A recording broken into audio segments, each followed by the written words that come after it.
И да, какво става хора? Отново клип. Да, бях казал, че няма да снимам, но си промених решението. В смисъл няма да мога да снимам всеки ден, но пак няма да е както следната седмица да не снимам изобщо. Ще снимам може би през 3-4 дена. И на игрите, които ще се снимам, ще бъдат Minecraft, Counter-Strike, това ще бъде новата поредица Counter-Strike и ще дали искате да снимаме на Need for Speed. Но всъщност не, Need for Speed не, защото ми бъгва в един момент и ми скарва от игра. Значи да, Minecraft или CS. Щом кача този клип, може би след около период 4 дена ще почна да снимам вече, нали, на игрите, които казах, просто качвам този клип за инфо, че пак ще почна да снимам.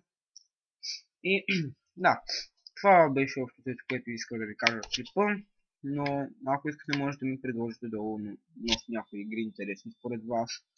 Сървърите на Minecraft, на които ще играя, ще бъдат EnderGod, Adventure PvP, Just Play PvP, FireGod PvP и това сега.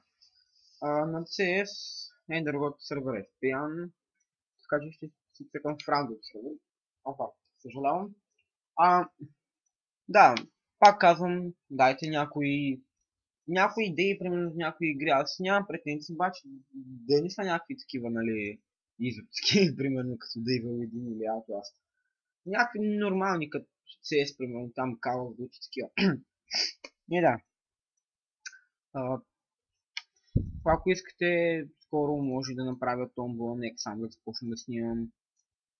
И да, хора, това ще бъде клипа за днес. Абонирайте се, харесайте клипа за още, коментирайте. И да, до скоро!